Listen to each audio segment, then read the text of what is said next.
interview with the Birmingham Civil Rights Institute's Oral History Project. And the interview was with Mr. Rogers. And it is October not October, this is August the 5th.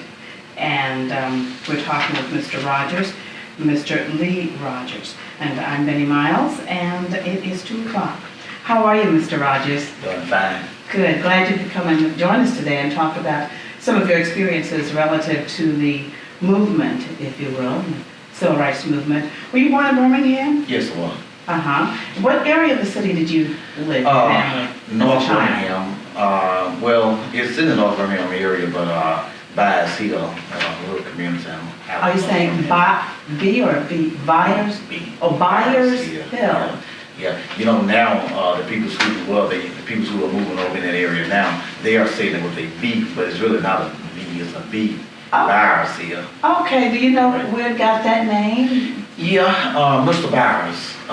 He was one of the first people to move there in that area down there. I think his name was Willie Byers. I can't remember his first name, but I do know his last name was Byers. Okay. And he lived, I guess, about a block from us. And I knew him well. We used to go down and see him and talk with him. He had a big plum tree in his yard. Oh, boy. And we used to go down and get his plums. He used to get at us, but he was a very nice man, though. And a matter of fact, I see, and our home house is still there now. My brothers live over there in our home house now. And I go over there now, and I see that the city have named a road. They built a road right down from his house there, going down to Regans Elementary School, the little school that I went to, and they named that road. They had a big celebration there.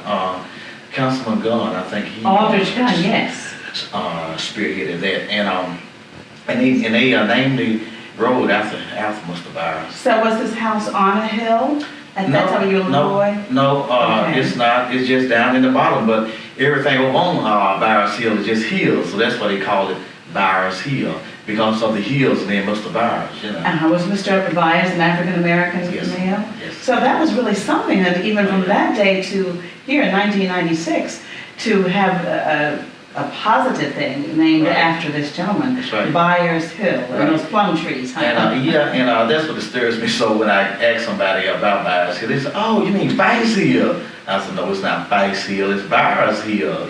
But that's what everybody over there now call it. Since they built those homes over there, everybody call it, "I'm on Byers Hill," but it's not Byers Hill. Okay. It's Byers Hill. Okay. And if you went down in the bottom, down by Regans Elementary School, you will see the little plaque that they have, and they have Mr. Byers' name on it. How wonderful, how wonderful. Yes, that's What a great legacy. Yeah. What about you as growing up in Byers Hill and that community and your family? Are you an only child, or where do you fit in? Well, no, it was 9 of us. Really. 9? Yeah, 9, but I'm the 7th child. Okay. And we all were real close family. The sister and brothers real close. And we all grew up and was born and raised right there on Byers Hill. We all grew up right there, Mm-hmm. And it was a wooded area. Oh. It was just a close-knit community, just real close-knit. Everybody knew everybody. Everybody took care of everybody. Yes. And we even drank water from the Mr. Byers spring. He had a spring down there, and everybody got water from that spring, believe it or not. Oh, really? Yeah. So you mean instead of having running water at home, you had... We didn't have it then. The early part of the early years, we didn't have water at home. We just didn't have running water down there, period. So we went to the spring and got it. Now, this may sound like a silly question, but did you have inside bathrooms, though? No, they was outside. Oh, so you had the outhouses. Right. Were you afraid? Did you have sisters too in your family? Well, no, that was just the thing. Everybody over there had that. It was just the thing. Everybody on back. Well, matter of fact, half the people in North Birmingham had outdoor toilets that I knew about. Okay, so the girls weren't afraid to go in there, like say, "Oh, maybe some snakes in there." No, they talked about it, but they didn't say that they carried flashlights with them at night. Uh-huh. But other than that, it was just the way of doing things, just the way we did, Okay. They wasn't more afraid of that than they was to go out in the fields to get some corn and stuff. So you had gardens or farming in that area? Oh yeah. My father, he worked for the railroad. He worked for U.S. Pipe, and I guess it was about a half a mile from the house. And he walked to work, walk back home, go from the home. He just go from work right to the field. you know. So when you talked about your dad working for the railroad and for a steel company, at that time, that was a very good job, and of course still is today. But I would imagine you were considered kind of wealthy or pretty well off if your dad worked in that kind of business? Well, you know, as long as I can remember, we was always we had the things that we wanted, you know. But now my older sister and brothers used to talk about the times when things was hard, you know. Okay. But as far as when I was coming up, we always had enough. I mean, my dad bought us just whatever we needed, you know. And everybody was just happy. But I had never remembered in real hard times. I never remember that. We had real good times. What about your mom? Did she work outside of the home? Or? Yeah, she worked part-time. She worked part-time. She worked for some white people over in Roebuck. Oh, she worked 2 or 3 days a week, yeah. But the other days she stayed home. You know, she worked at home because she had everything. Had a hand full right there. Yeah. What did she do in Roebuck? Just domestic work. Worked for family. What was the family name? I can't think of the family name. Can't remember it right now. No, I can't remember the name right. Mike and Allie, that's what it was. Okay, Yeah. okay. What about when you went to school? Where did you go to elementary or high school? Okay, when my earlier years, my first, second, and third grade, I went to Hoop City High School. We had a bus, the school bus come down and pick us up. We had to walk about a half a mile up the hill to catch the bus. Okay, you said in your first, second, and third grade you went to Hooper City High School? Hoop City High School. Oh, they had a first and second? They had an elementary school and a high school. Okay, okay. They sure did. And I believe, yeah, the third grade, that was my last year there. Because my first grade, I was in Miss Clark's class, I never forget her. What about Miss Stockman? What about Miss Clark? You said you can't forget her. Was she a really nice teacher? Was she strict or? Well, now, all the teachers that I had up there, they was all stern. They was very strict, very stern. But Miss Clark, she had a little doll house. When you first come through the gate, there was a house there, a doll house. But it was big enough for the kids to get into, you know. And she was a very, very light-skinned lady, very light-skinned black woman, you know. And all the kids called her white because they just get mad with her.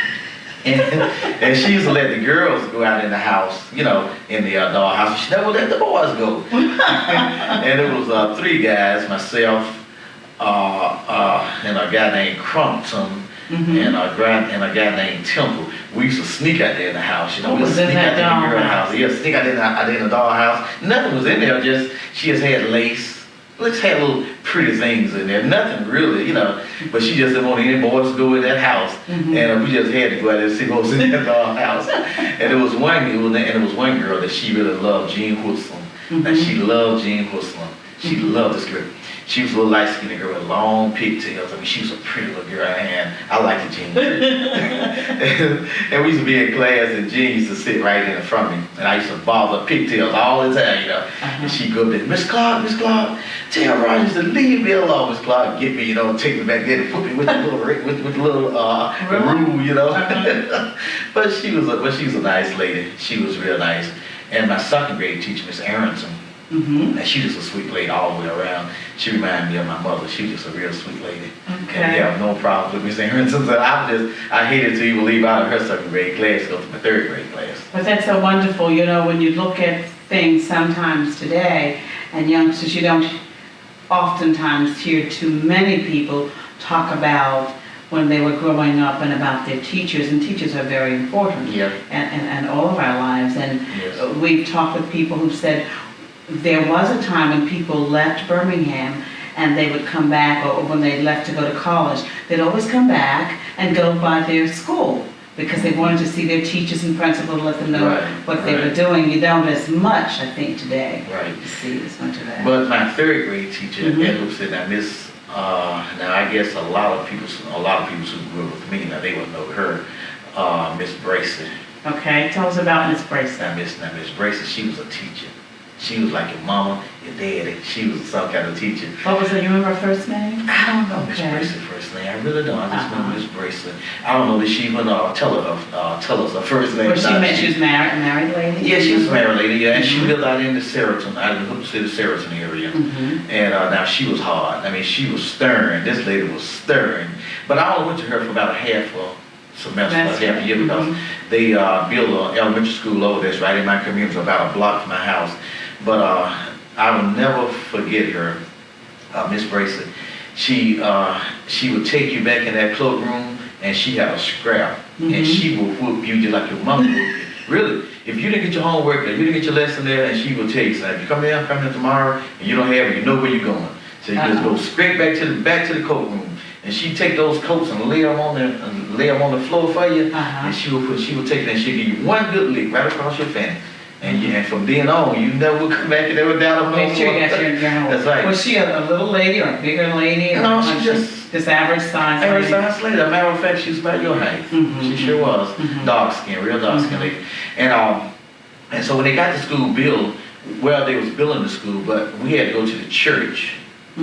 So the church had first, second, and third. It had first, second, and third. Mine had the fourth grade. In this church, it was over in Riggins. See, Bias Hill was on one side of the road, and Riggins was on the other side of the road. Okay. So we went to the school over in Riggins. It was Mount Calvary. That was the name of the church, and we had the school there. And so that was why they named it Riggins Elementary School, because of the church was in Riggins. Oh. Although they built the school over on Bias Hill. Okay, and so anyway. It was our last day at Cooper City, so they told us don't come back to go to that church, and I come back, because I had sisters and brothers going, and I didn't tell them. I didn't tell my mama because I love Cooper City High School. I love the school, and I went back, and Miss Bracy saw me. Rogers, what you doing back over here? I said, Miss Bracy, I didn't know. You know you're supposed to be back. Where's your sister? Where's your brother? She sat down. She got my brother. And told him, now you take him home and tell his mama she never send him back over here. No, let him go to the school he want to go that he's supposed to go to. And from there, since then on, I started going to Riggins Elementary School. Okay. What about later on for you at school? And did you know anything about the movement from elementary or high school? Did you hear anything about what was going on in Birmingham? Or was anything that you remember happening at that time? Well, as far as the movement itself, I didn't know anything about that, but there was a couple of things happened to me in my early life, after this come up, and it propelled me, I think, more to go to do it. Okay. But I didn't know anything about the movement as such then, but like I said before, a couple of things did happen to me earlier that really hurt me, that bothered me. Tell us about all of those things. Well, my father, I went with my father because I used to love to go with him everywhere he'd go. He had got sick, and he was off on disability, so we had to go to the courthouse downtown. Okay. And he had to go down there to see about some papers or something. And he had to take his medicine, and we was right on the first floor, and they had the signs on those little fountains that white. And they had one that colored, but I don't know where it was. But anyway, my dad started taking his medicine. He had to take the pill, and he had to drink some water. And he reached over there to drink the water, and this white guy come by. Huge white man. I guess he looked huge to me then because I was younger. About what age were you then? Do you remember? About? I must have been about, I guess maybe 10, okay. 12. So your dad went to get some water to take his medicine? And so this guy come by. And so my father, he probably was a judge because he had this black suit, and this big hat, black hat. And he said, boy, you can't read? What you want drinking out there fountain like that? But they said, no, I can't read. He said, but I just want to take my medicine because I got to have my medicine. He said, well, can't your son there read that for you? And, my dad said, yeah, he can read, but I didn't see any place else, and I had to have my water. I had to have my medicine. He said, all right, you get you some this time, but don't you ever drink out of these fountains that white no more. You go down there and drink out of the ones that colored. So that really bothered me. I asked my dad about it, but my dad had played it down, He said, don't worry about it. He said, it's just the way it is, so they don't want us drinking out they fountain. He said, but I didn't see another water fountain. He said, but just don't worry about it, So I said, okay, but it really stuck with me a long time. It really bothered me to see how that ran in and see how he talked to us, And everybody else, other people was walking by, white, looking, not saying that, just walking by looking, So it wasn't so much what he said, it was the way that he said it, the disrespect. Yeah, the way he called my dad a boy. So your father, yes. Yeah. And because I love my dad, I would follow my dad to the end of the world, And this guy really disturbed me. And, but I got over that, but I never did forget it, And then another time, I had got a little older then. I guess I had gotten about the 8th grade. I think I was about in the 8th grade. And my mother, she worked for this lady part-time. out in Gardendale. I think she worked a day for her out So there. she worked at the other place in Roebuck 2 days a week? Yeah, well, And then she had quit working for that lady. Okay, and then she went to work in Right, in Gardendale Gardendale? for this lady for about, I think she worked for her maybe 1 or 2 days a week. Okay, And this lady, she owned the cleaners up in North Birmingham, Bryant Dry Clean. okay. Used to be in North Birmingham. And so my mama asked me, what she told me, she said, I want you to go out there to cut Miss Bryant's grass for her. And I said, well, okay. She said, she's gonna pay. I said, well, yes, ma'am. So she said that you go, she said, now I'm not going out there today, but I will be back next week, but you go out there today. And said that you just catch this little bus. They had a little bus running from Biasville out there to Gardendale. Mm-hmm. Okay, so I caught the bus, I went out there, and she met me and everything, and told me about the yards for me to cut. She told me, and I said, okay. I said, I get it. And so I got the grass and cut the grass, and she stopped me and gave me lunch and some juice. Okay, so I finished up. It was hot that day. It was really hot. And I guess I must have got through about 12, and I got the yard, and she paid me. And so just by that time I was getting ready to go, I was cleaning up the lawnmower, and the lady next door, her neighbor, now she didn't ask me, ask her, say, Miss Bryant, say, do you think I could get him? No, do you think you could get him to cut my grass? They didn't ask me nothing, they just asked her. You're gonna count. Right. And so she said, no, it won't be no problem. He'll cut it, be glad to cut it. Because I didn't really mind it, but I would have felt better if she had asked me. So Sure. anyway, I went on and I cut the grass, and she paid me. And it wasn't much, but she paid me anyway. And so now I'm really tired. I'm really hot, and I'm tired as I can be. So anyway, so she paid me. And I got my money, and I'm getting ready to leave. I go up on the bus line to catch the bus, and this was just a private bus line out there. Okay. You know? And so I get to catch the bus, and I get on the bus, and I guess it was about 6 or 7 black women already on the bus, and these women lived up on Bias Hill, and they worked for white The people domestic in that area, worker. right, domestic area. Mm-hmm. And I think this is another reason that they had that bus too, was to bring their workers out there. So I got on the bus, and all the black ladies was back in the back of the bus, and I was so tired that day. And I was hurt. I was so tired. And I wasn't thinking about, any black or white or any rules or anything like that. It was just the fact that I just didn't want to sit on that old seat back, that long seat in the back of the bus. Uh-huh. Yeah, because I wasn't feeling good, and that old gas, I guess it was diesel. The fumes from The fumes. And I didn't want to sit back there because I was feeling bad, So I said, I'll just sit in the first seat I seen, which wasn't in the front. As a matter of fact, it was right at the back, right in the front of... right before the door? Right. On the side of There the, you go. going back? Right, Okay. just right before that. And I sit there, so we went on, she started on, and I guess by the time they got to Fultondale, this white woman, she got on the bus. And she passed 4 or 5 seats up in the front of the bus and come back there and to mess with me right there where I was. And asked me to get up and go back in the back of the bus so she could get this seat. And I'm tired of it, but I'm not thinking anything. I'm not thinking any wrong or any black or white or why she trying to make me get by the seat. I'm not even thinking that. And I say, man, I see you passed a lot of seats up there. And she said, I want to sit in this seat. And she said, you get up and get back in the back of that bus. And I told her, I said, I'm not gonna move. I'm gonna sit here. So she called the bus driver. Bus driver, did you hear what he said? He's not gonna get up. So the bus driver, he kept looking through the mirror, and he told me to say, get up and go to the back so she can sit down. And I said, I'm not gonna get up. He's okay. I'll tell you what. He said, I know how to get you up. He said, okay, you just continue on there. And this lady still stood right there beside me.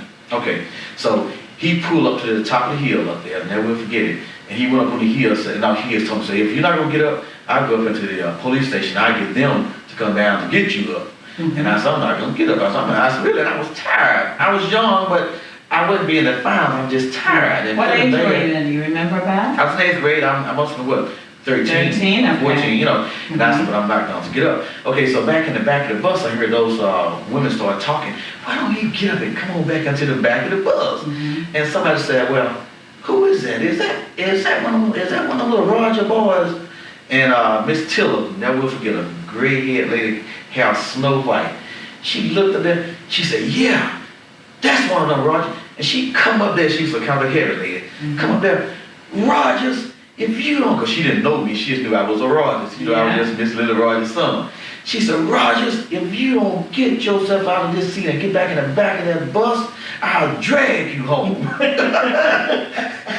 Baby, I got up out of that seat because Miss Tiller, she meant business. You weren't afraid of the driver or the woman who was afraid of Miss Tiller? No, ma'am, but Miss Tiller, she meant business. And she said, and when you get home, I'm gonna tell Lily Mae on you, and Lily Mae gonna tell you up. If you don't get back here, I'm gonna tell you up and tell Lily Mae on you, you know, really. Yeah. And so I got up and went up there. I'm mad now, but I got up because Miss Tiller said get back up, so I got up and went back in the back of the bus. Mm-hmm. So we got up on 31 Highway before we got off here, and Miss Tiller, she got off and I got off, and she talked to me, you know, told me how things were and told me to go on home.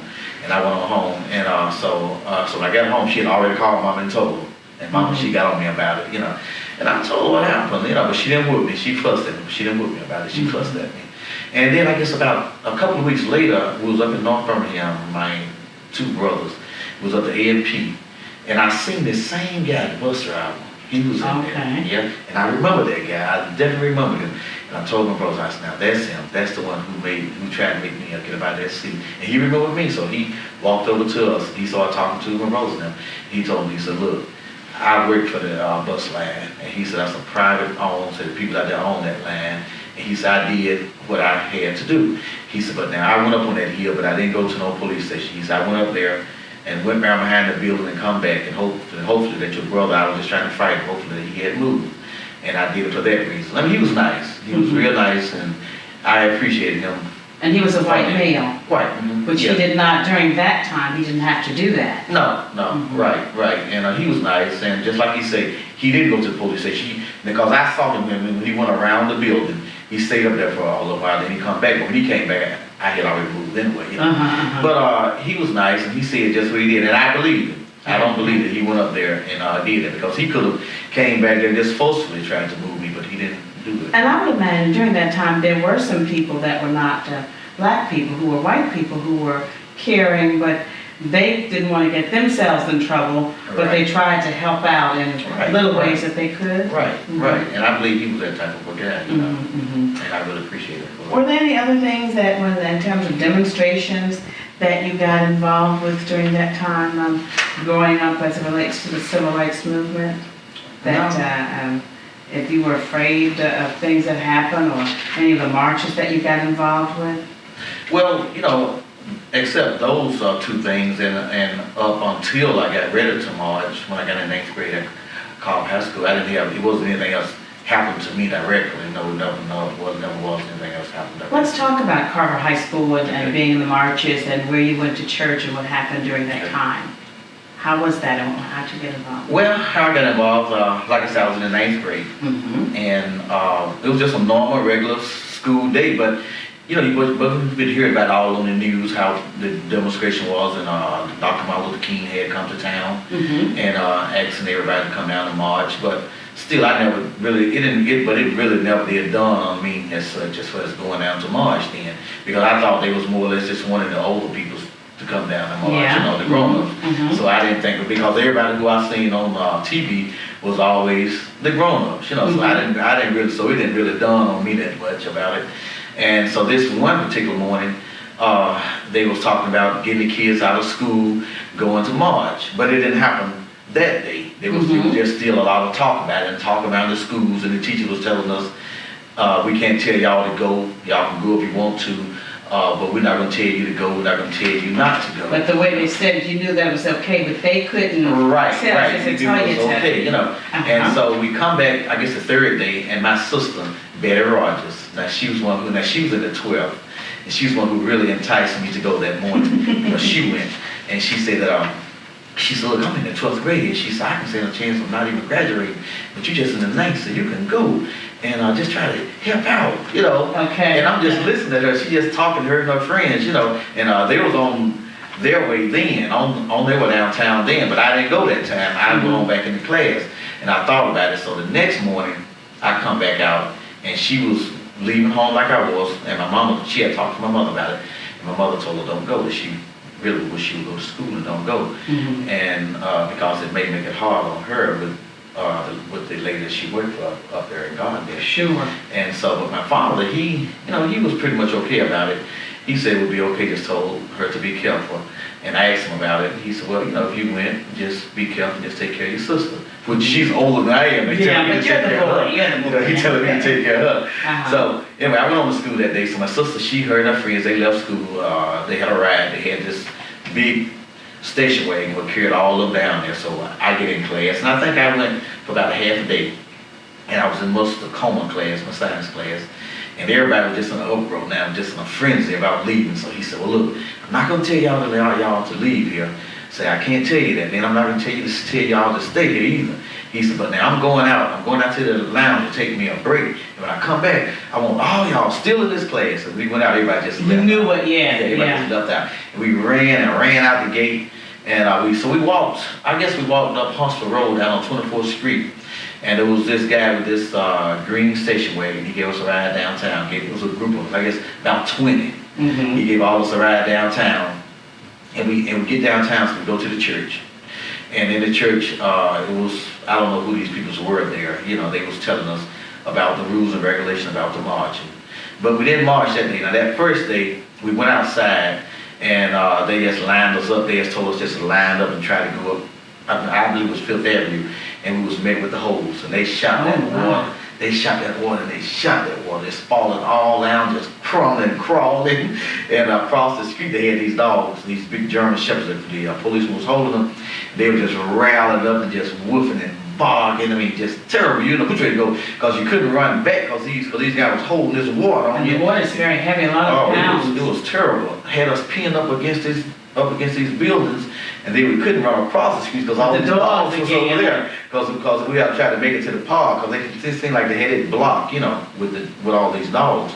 And so some kind of way, we got away, and I got away, and so we was going to go back to the church.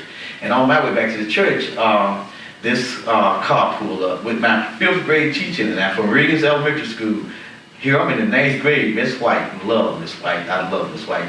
Anyway, she and Mr. Horn, Raymond Horn, she always rode with Mr. Horn to work here every day. She still riding with Mr. Horn, and even after I'm going to Cobb High School. So they pulled on the sidewalk there, she rolled the glass down. Lee, that's you, Lee Otis, is that you? Yes, ma'am, Miss White. She said, what you doing all wet like that? Are you down here in this mess? I said, well, ma'am, she said, get in this car. Get in this car. Mr. Horn, you take him home. Do you know Miss White, man? Someone took me all the way back to Bizeer, back home, back to my front door.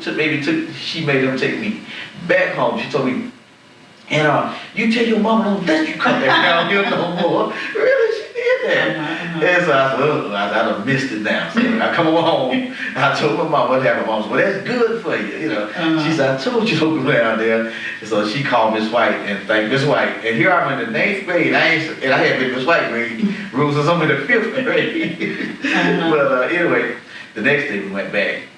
We headed to school, but we didn't go to school. We got another ride, and the guy was a white Cadillac. It was a lot of us then too. We packed in that Cadillac, and he carried us down there. And we Do you remember who he was? I don't know who he was, but he said he worked for the movement though. Okay. And he said that he was assigned to Carver High School. I don't know what he meant about that. He said he was assigned to Carver High School. So he took us around down. So we got out and went back in, and so they was telling us about it was a lot of violence was going on in the marches, in the lines. They said they didn't want violence and told us that there was knives being found and guns and weapons. So they said that if you're going to march, you got to march without these things in your pockets. So they told all of us to line up, come around the table, come around the chair, leave all your weapons in that chair. And they searched it. They actually searched it, you know. And they searched us, and there was a lot of knives was in that chair, you know, because I don't know who they found them on, but whoever it was, they gave them up.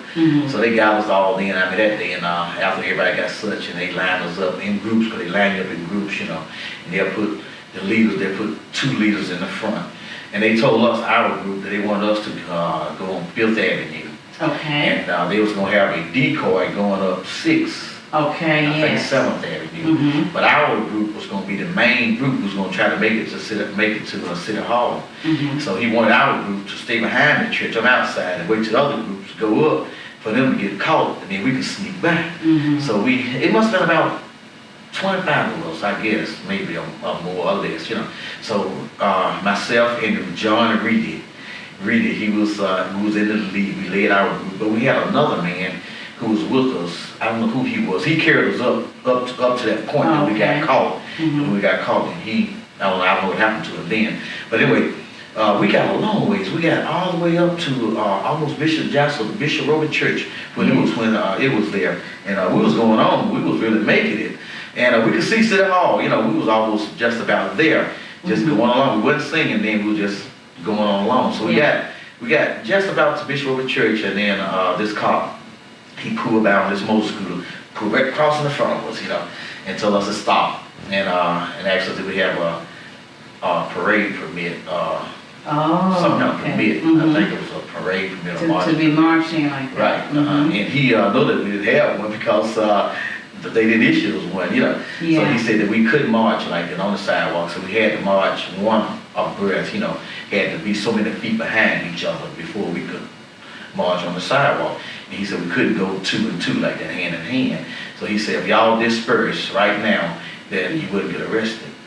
But we didn't, and so he said, I give y'all another chance to disperse. And we didn't disperse, we just started singing, and we laid down.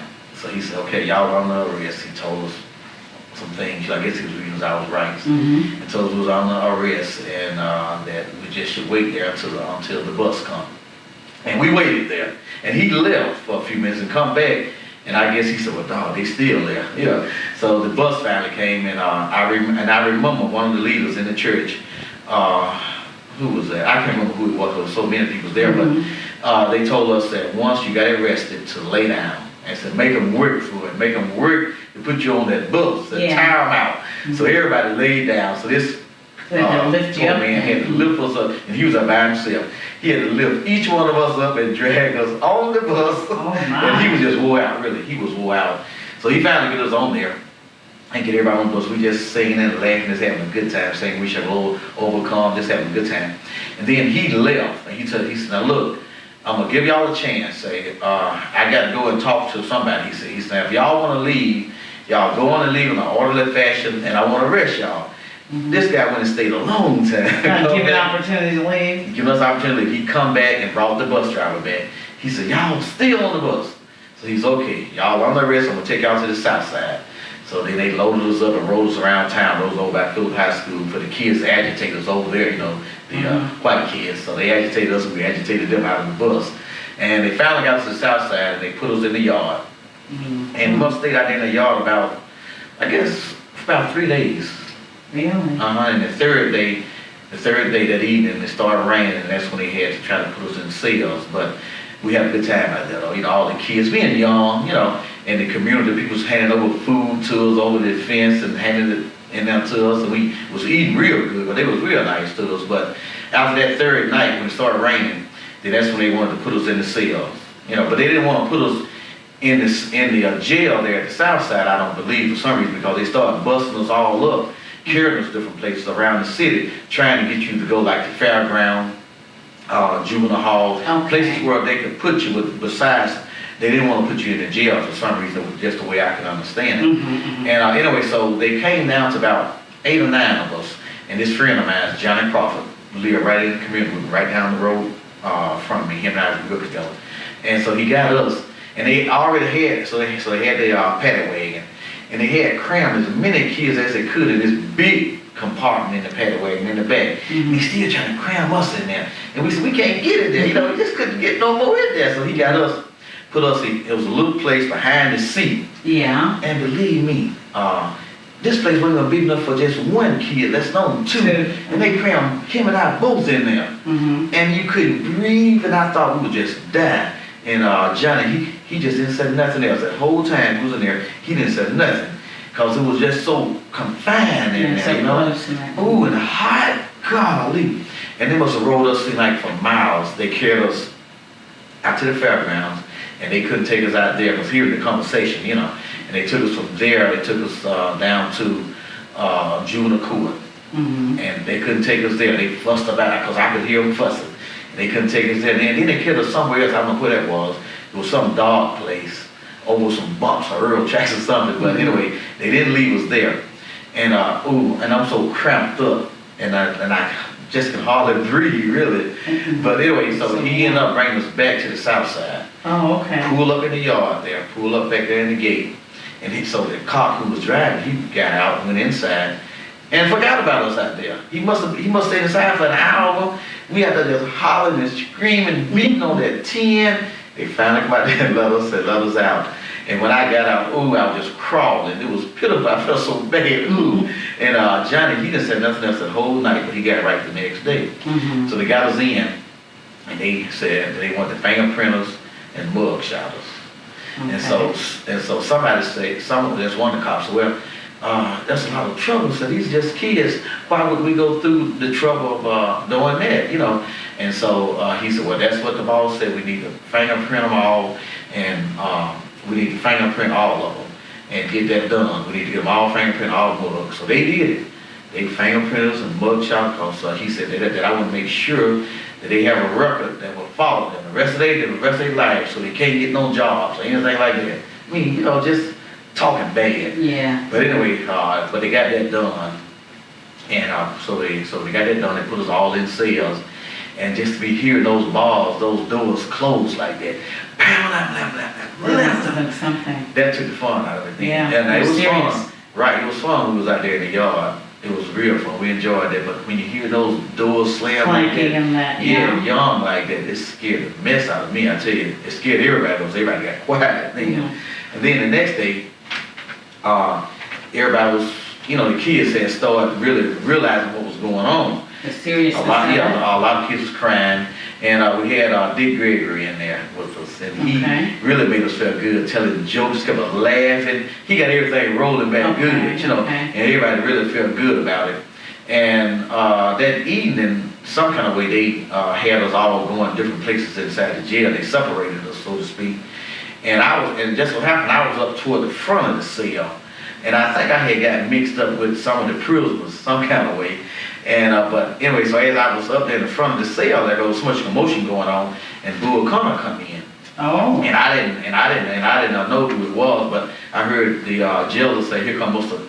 Connor," say Mr. Connor is in, because he was the police commissioner. Yes. They said the boss is in, so he come in, and I never forget him having this long beige trench coat, hot as it was, and this big 10-gallon hat on. He come in with them rim glasses on, and had 2 big sacks on his arms, had some oatmeal cookies.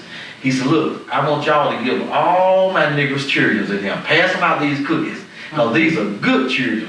I know all of them mamas in there. These are good niggers children." Something like that he said to that effect. Yeah. He said, "But it's these outside agitators who's come in here, stirring up trouble and making these kids bad. And these are good children. Say, give them all some cookies. Feed all of them. Feed everybody. Feed all of them." They passing out cookies, And but he had them in packs. They was in packs, because I saw when they opened them, they passed them in there.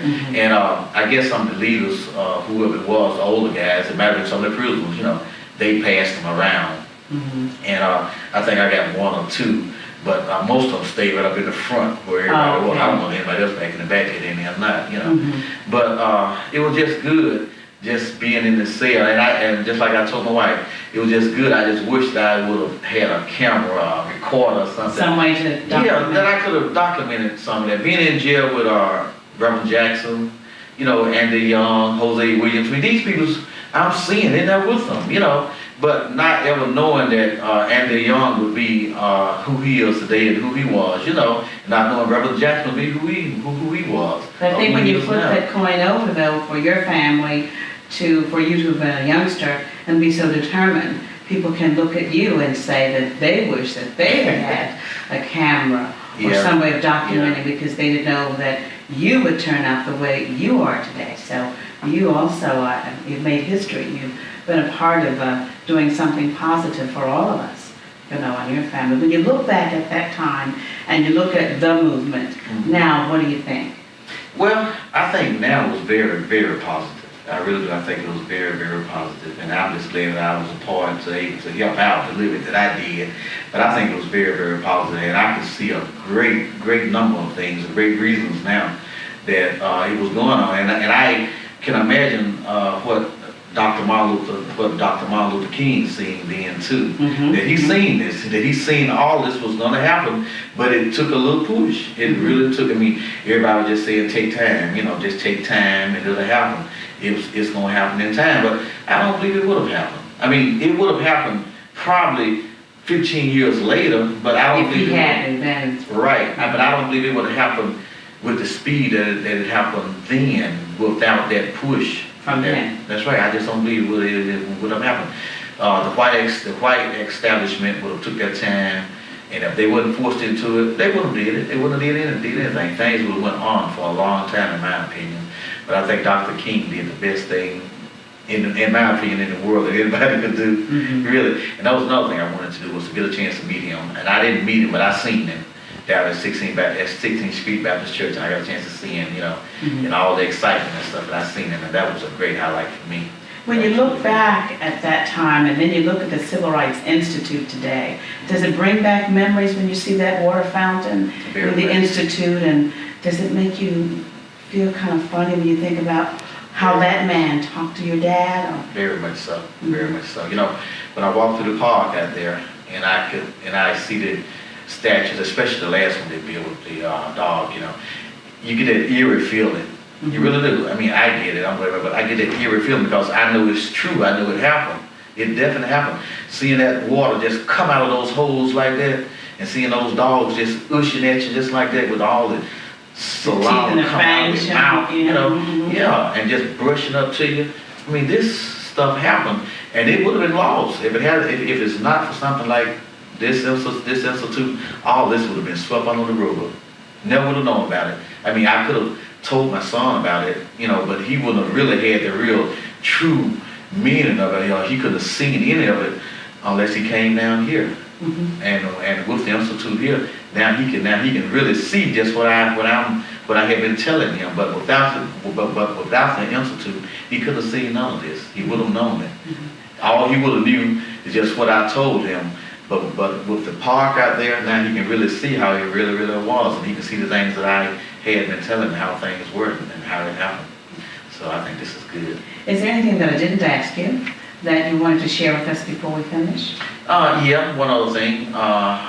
They asked us to remain in jail for 5 days if we could endure that, And my sister, I found out later that my mother had got my sister out.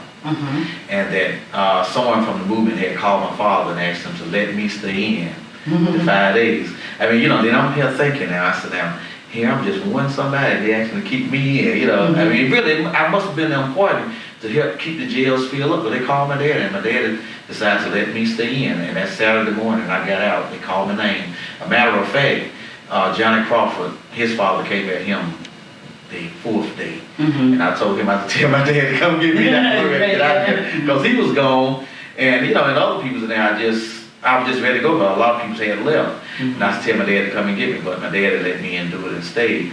And that Saturday morning, they called my name, and I come up, and I got out, and so when I was coming out of the gate, I was the only one coming out the gate, no one was out there, but I could see my dad on the other side of the gate. And so this white guy, he was a foreigner, I guess. He asked me my name and asked me how many days I stayed in jail and how was it, and I told him. And then so he wrote it down, and I went on to my father. And so my dad said, well, I would have came at you. He said, I got your message. He said, but they asked to let y'all stay in 5 days if we could, and I decided I would let you stay in. And he said, but they told me that you was all right. They're gonna make sure everything was all right. So we caught the bus and went to Biden Hill.